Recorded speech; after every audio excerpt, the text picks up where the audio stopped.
आज विषय अवैध कॉलोनियों का भी आता है। मैं खुल के इस बात को कहता हूं, आज तक जिसने भी कॉलोनियां काटी होंगी, 40-40 साल से लोग उस गारे में रह रहे थे, ये हमारा काम नहीं था। जिसने कॉलोनी काटी थी उसका काम था कि लोगों को वो पक्की गलियां देता, उसका काम था कि लोगों को वो पीने का पानी देता।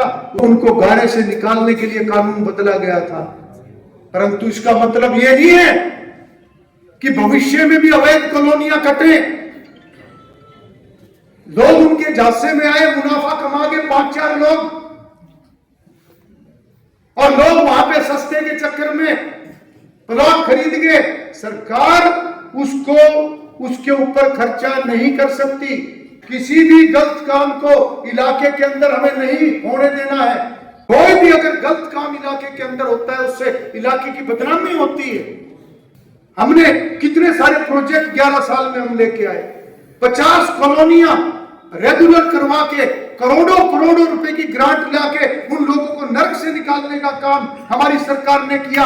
और हमारी सरकार ने कानून बदल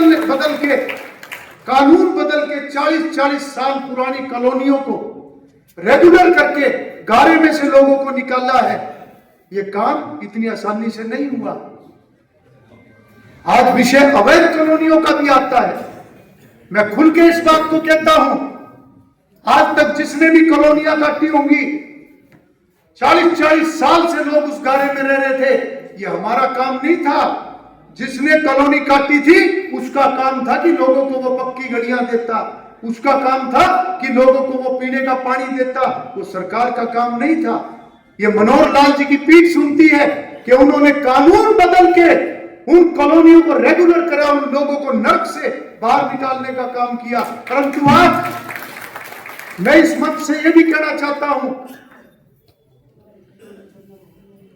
कि वो उनको गारे से निकालने के लिए कानून बदला गया था, परंतु इसका मतलब यह नहीं है कि भविष्य में भी अवैध कॉलोनियां कटे। लोग उनके झांसे में आए, मुनाफा कमा के 5-4 लोग, और लोग वहां पे सस्ते के चक्कर में प्लॉट खरीद के सरकार उसको उसके ऊपर खर्चा नहीं कर सकती। और कल को जब लोग उन अवैध कॉलोनियों के अंदर जाके प्लॉट लेते हैं और दबाव किसके ऊपर पड़ता है, हमें सुननी पड़ती है कि हमें पक्की गली बना के दो।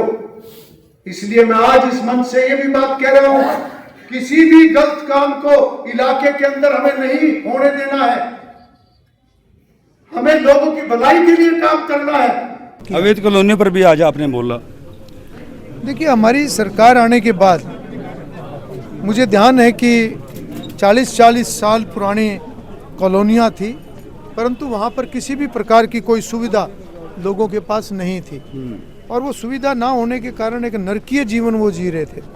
तो उस समय में तत्कालीन मुख्यमंत्री माननीय मनोहर लाल जी ने एक एक्ट बदलने का काम किया, जो कि विधानसभा के अंदर एक कानून बदलने का काम किया। बेसिक एमिनिटीज़ एक्ट वो लेकर आए, और पुरानी ऐसी सभी जो कॉलोनीज़ थी उनके मापदंडों में एक ढील देकर उनको रेगुलर किया गया। और उसके बाद सरकार का पैसा वहाँ लगा और लोगों को गलियाँ, सीवर, पाइपलाइन, लाइटें, ऐसी बहुत सारी व्यवस्थाएं लोगों को मिली, जिससे उनका जीवन सरल हुआ है।